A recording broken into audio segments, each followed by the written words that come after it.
My name is Lexi, and I'm here with Justina, Ali, Abby, and Isabella. And our podcast name is Critical Skills That All Nursing Students Need.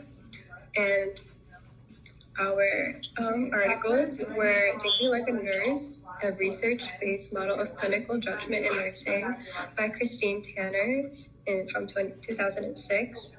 And effects of problem-based learning strategies on undergraduate nursing students, self-evaluation of their core competencies, a longitudinal cohort study by Yen Chow. Just as like a little summary, Christine Tanner goes into detail about the importance of clinical judgment while at bedside, and Yen Chow has a study that bases from problem-based learning strategies for undergraduate nursing students and how that affects their learning skills. To summarize Christine Tanner's Thinking Like a Nurse, it was about how nurses use clinical judgment to use information the patient gives and make a certain approach and help them with the problem. This was done in hospitals and acute care environments. And basically, anywhere a nurse goes, we always use clinical judgment to make decisions. And this allows students to think like nurses and to provide the best care for our patients that we have. The author's main message is that clinical judgment and moral reasoning should be used every day by nurses, as this helps the patient have excellent care because we actually care about them and their well-being. And then a summary about the effects of problem-based learning strategies on undergraduate nursing students. It was a research study on problem-based learning and how that affected nursing students' ability to develop core competencies. This was done at Chung-Shan Medical University. A survey was sent out to students that only go to one school and follow one career. It was done in 2014, but the article was published in 2022. And this was to see how problem-solving learning strategies helped improve student nurse abilities to develop and learn the core competence. The author's main message is to show that problem-solving learning strategies have more of an effect on nursing students than other learning strategies, and it allows students to form better ideas. These articles go hand in hand with strategies nurses use to effectively create a care plan and treat the patient. You are truly never working alone in healthcare because critical thinking requires collaboration and teamwork with the healthcare team and your patient. And learning strategies such as problem-based learning requires feedback from your patient on how they feel, where they are feeling it, and help from colleagues to examine and diagnose. Throughout your career in healthcare, you will use your critical thinking for every patient to assess, diagnose, plan, implement, and evaluate using your care plan that you collaborated, using critical thinking skills based on the problem presented to you. Critical thinking in healthcare requires a problem. So both of these articles were very interesting and important. Starting with Thinking Like a Nurse by Christine Tanner. This just gave us a lot of information on clinical judgment and problem solving, and it helped us understand the decision-making process, the critical thinking process, especially starting as a new grad nurse in hospitals. It gave us a lot of information about how we can use everything we learn and how to understand it and use it all to achieve success in our future. In the second article, The Effects of Problem-Based Learning Strategies on Undergraduate Nursing Students by Anhel Yen Chow.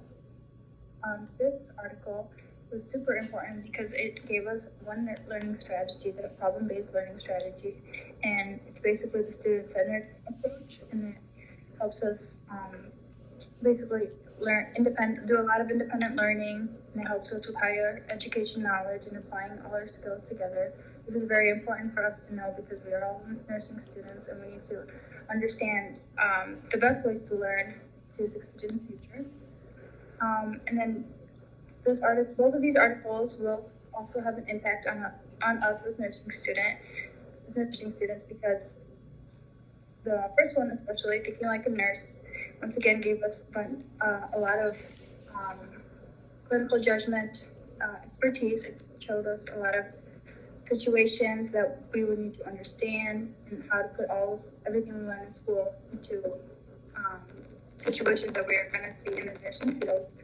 And the second one is very important because it gave us one learning strategy and explained how it was successful amongst different students in, I believe, Shan Medical University. And so we understand that we learn the best way if this is supposed to be. And so a skill that I think we all kind of learned from both of these articles was just reflecting on our past actions and past situations.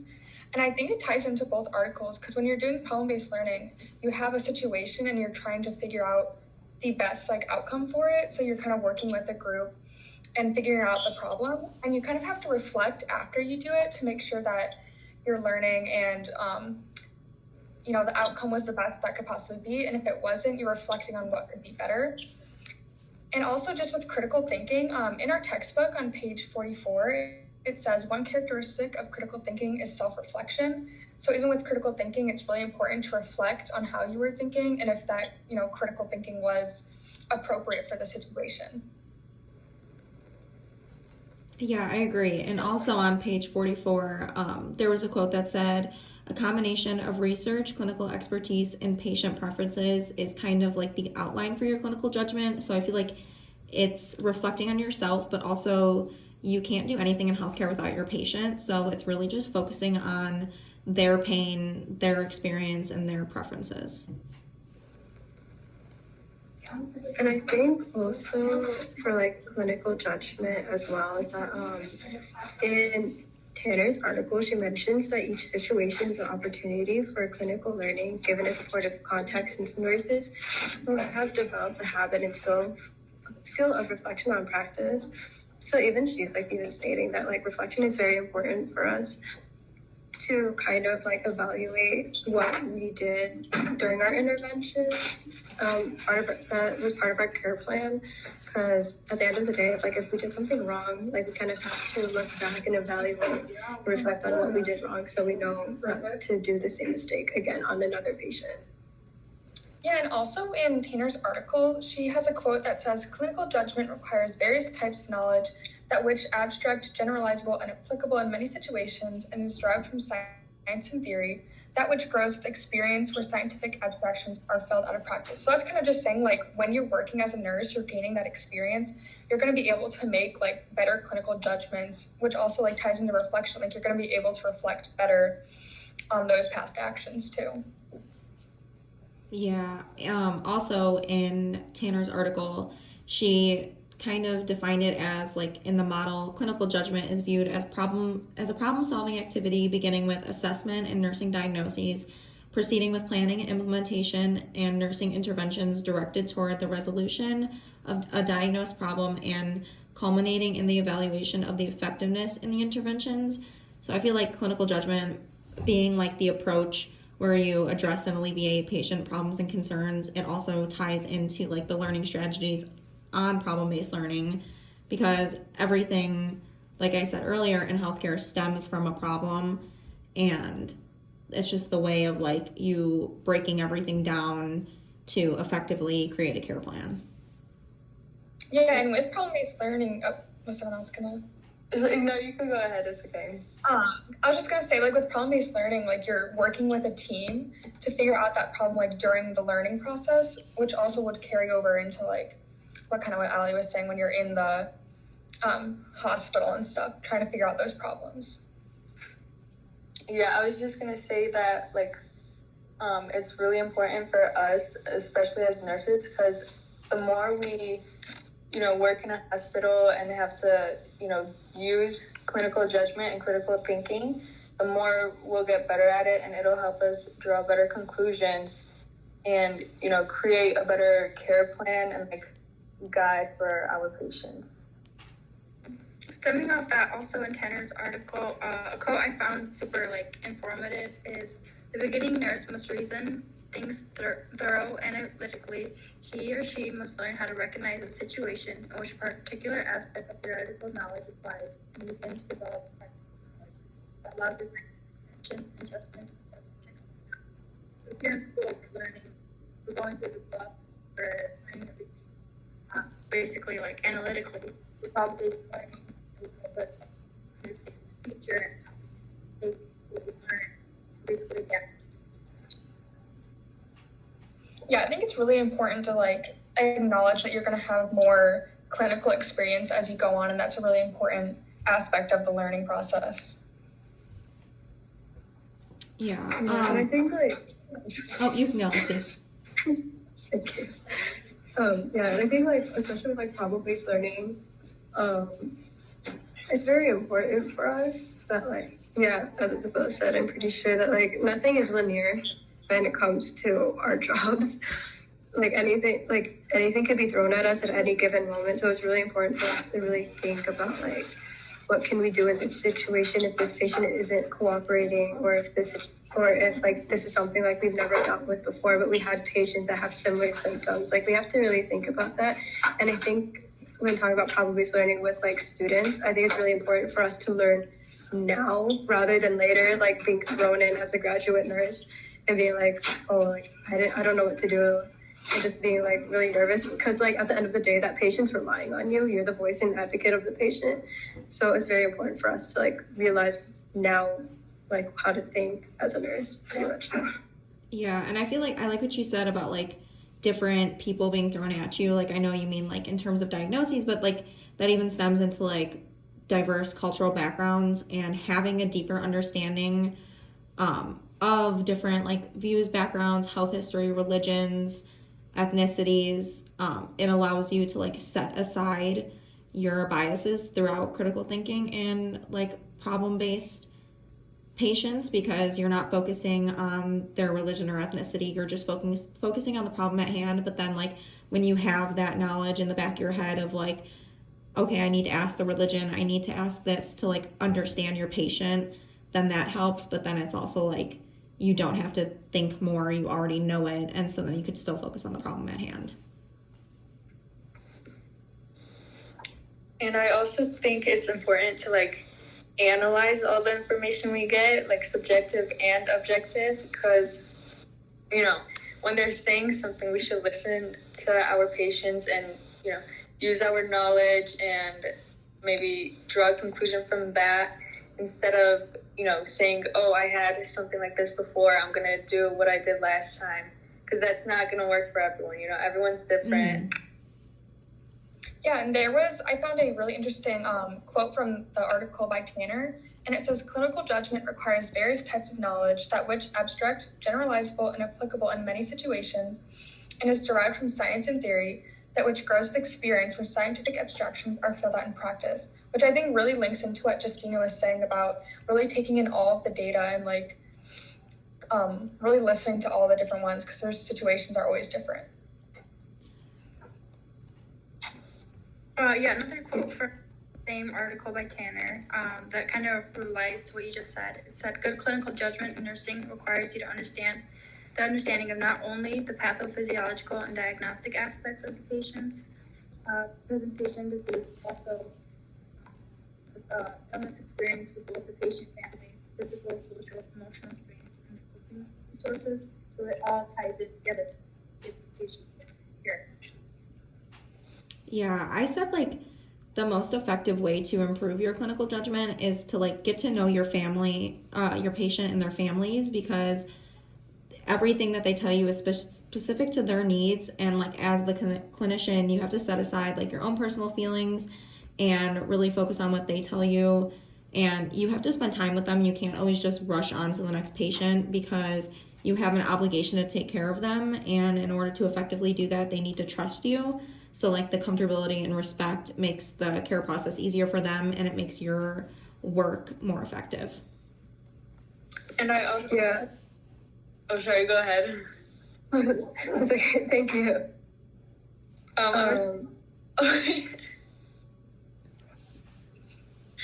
Go ahead. I'm good. No, you're fine. I was just gonna say that like a lot of patients get really nervous being in a hospital as well. So, you know, like just making them comfortable is just really important. And also like it'll ease them to tell you the truth because we've also like talked about in like lecture and stuff how like some patients just won't say the truth unless they feel comfortable with, you know, like either like their caregiver, their nurse or physician. Because like it is very scary, especially for older patients or very young patients like teenagers and things like that. So I think like knowing like their needs and stuff is just really important. Yeah, and I think that's kind of where like clinical judgment can come into, like just knowing that sometimes patients aren't always going to be upfront with you to really look at the subjective and the objective data all together. And I think also looking at the problem from a different perspective really help. Instead of, being a nurse, put yourself in their shoes and think about how they're feeling. They may be scared, they're in this room by themselves or with family. She looks up to them every. Yeah, and I feel like tying along with that, like getting it from other perspectives, that can also include like your peers and your colleagues. In the second article for learning strategies, it was said research has indicated that the strengths of problem-based learning include its ability to promote the integration of knowledge, problem-solving skills, critical thinking skills, group collaboration, and self-autonomous learning. So it's like your collaboration with your colleagues, but then also what you learn from it that you implement in your everyday care to your patients. Yeah, like I think it's so important to bounce off ideas from colleagues because they all have different forms of information. They all have different kind of experience, so it's easier to help you decide what you need to know if like more people collaborate and explain what they did in different similar situations. Yeah, and there was I found a quote from the article that kind of ties into that. It says students with the longest exposure to problem-based learning had higher self-evaluation scores from other groups, especially for competency, information analysis, execution, and lifelong learning, which I think the lifelong learning part really ties into like collaborating with your other nurses and faculty and like just hearing what they have to say, because you never know, like they could teach you something that might be really important. And I think that's also important when like you don't know something either, because you might not have enough experience or something. Always try to ask your colleagues and your peers to see if they might know like a better solution or a different thing to do, I guess. Yeah, constructive criticism I feel like is really the way you learn. Constructive criticism and feedback. Yeah, it's better off to just ask if you don't know rather than just do it without knowing. Because at the end of the day, like this is someone's life on the line and they have their trust is in us. So we really have to like make sure and like not be afraid of like talking to colleagues, especially if we're new. We have to ask questions constantly because we're not going to know everything. Healthcare changes all the time. So it's so really important for us to just like stop being scared of like asking questions if we don't know, even if it seems like, oh, this doesn't sound right, like this sounds dumb. Like nothing is dumb when it comes to like your patient's care. Yeah, like open-ended questions I feel like are the only way you're ever gonna like effectively get information. Like even if you think a certain way, just always ask an open-ended question so that like it doesn't persuade the response. Yeah, for sure. What do you guys feel is like the most effective way to improve your clinical judgment? For me, I really said that discarding irrelevant information is something that I really need to work on because I feel like, especially like just diving like to the deep end basically this semester. Yeah. Of just like nursing school. It's really hard to just discard information because you just like constantly think like, what if this is important? What if this is like something that I need? But you really have to like think critically about like, okay, like, yeah, this is important, but this is more important and that can tie into that. So it's just, I feel like knowing when, which is like the key points to like really think about and then implement it with a patient is probably the thing I have to improve on for sure. Yeah, mine kind of relates to Lexi's. Yeah, it has my legal name. It's okay. With just like prioritizing like even just time along with like the information we're being given, just like making sure that we're not like neglecting one part or one aspect of the nursing process. For me, it would be like not to trust my own thinking always, because there's always new things I need to know, and I can't be confident in my patient care. I feel like I know everything, so I don't need to worry about it. But like understanding new ideas, understanding new, even like research, even in our textbooks, just taking in all the information and understand that I don't know everything. There's more to know, and there's always more knowledge to be.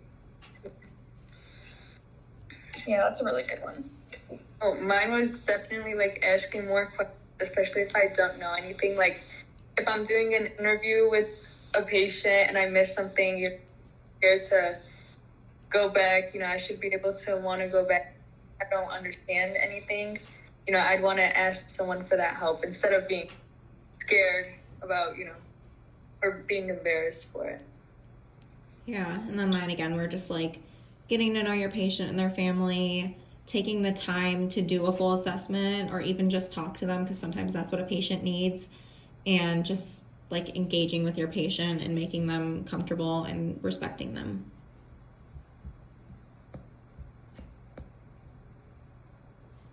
How do we feel about having an ethical obligation to patients?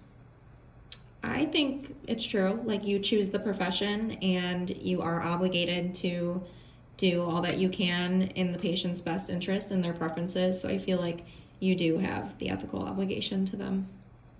Yeah, like we're serving the community, like that's our whole job. So we can't really discriminate against anyone because we signed up to help others. Yeah, like we knew exactly what we were getting into in the first place when we chose this major. When we chose that, we all wanted to like get our BSN, take that NCLEX, and go to a hospital. You know what I mean? Like that's very much so our obligation. It's literally like our whole job is basically to like care for people, no matter what. Of course, there's gonna be like times where like our professors have mentioned that you might just not be comfortable doing it, but just not showing it to the patient. Because they rely on us. As I know I'm like repeating that a lot, but I feel like that's really important for us to understand, like our patients rely on us at the end of the day. Mm-hmm. We're their advocate. We're the one that might have to even speak for them if needed, so I do think it's our ethical obligation to just care for, any patient that comes through those doors no matter what. Yep, I agree. Like for me, like humans are so different, so it's obvious that no one's gonna always have the same morals as you. So you just always gotta just set it like to the side and just understand that this is for the patient's health, and that's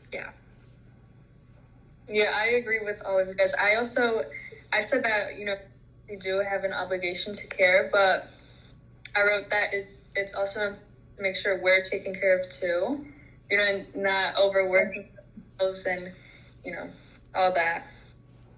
I feel like that's such like a big thing that like a lot of people don't like think about is like the mental stress and like physical stress of being a nurse too. Like I didn't even think about that until you mentioned that. Like that's genuinely like a really big concern of just like nurses being under so much stress, and like how we really don't take time to even think of ourselves too. We just mainly focus on our patient. But it is important to like think of us as well. Yeah. In the video lecture that was posted, the Professor Labov actually stated that like when we are learning and sitting through lectures, none of the information is going to our long-term memory. It's all going to our short-term memory. So we're like retaining so much information at once that we're not even like really processing it. So then like when we go into clinical care, it kind of makes it more difficult, and then you're accessing your short-term memory and not your long-term memory, which kind of makes the job a little harder, and then you feel like you don't know what you're doing, which also puts a stressor on us, I feel like. Yeah, and I think that's why like in labs it's so important to really like be engaged, because I feel like that really is kind of like a part of problem-based learning. Like in lab we have a problem that, let's say like the instructor gives us, and we're working towards practicing those skills so that we can do it once we get into clinicals in the hospital. Mm-hmm. Yeah, I feel like when you first start out in lab, like it's embarrassing because like these people like they're mannequins, but like it's just like you have to like really think. It's like if you feel embarrassed doing this in a lab setting, think about doing it in like a clinical setting with an actual patient.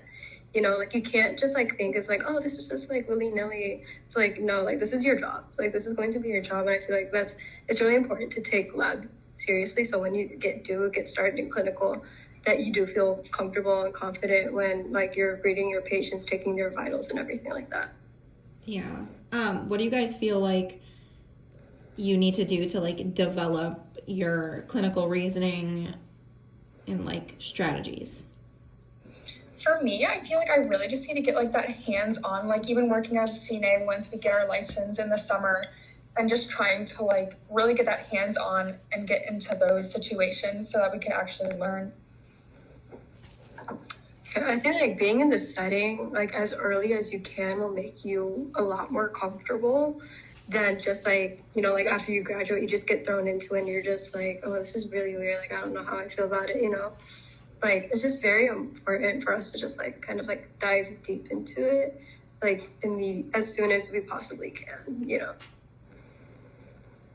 Yeah, I kind of said like, for me, it's like using the assessment tools that are in the book and like really reading the case studies to try and get like that evidence-based practice. Like you're reading things and seeing the diagnoses that they present, and it kind of just helps you think like, oh, my patient has that, like could that be a possible diagnosis? And then like eventually we'll be able to use like our own intuition as a clinical reasoning skill. Yeah, mine was more like getting experience and stuff, you know, just so when we become CNAs, we'll obviously be working and we'll have that to kind of back us up when we start our end jobs. So I just think I need to really get that experience, especially in lab, so I'm prepared for the future.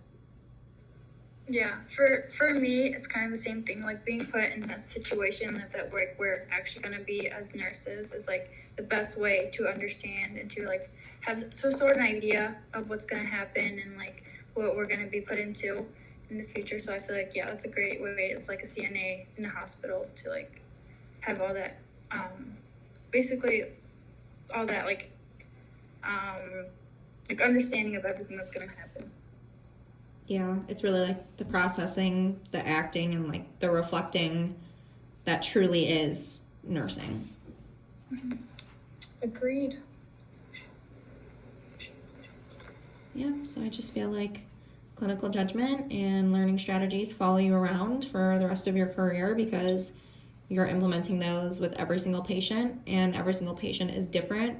So being able to just like unbiasedly assess them and give them the best quality care, along with collaborating with your colleagues, makes healthcare easier. Well said. Yeah. Thank you everyone for listening and watching. Thank you. I hope you learned something. Thank you.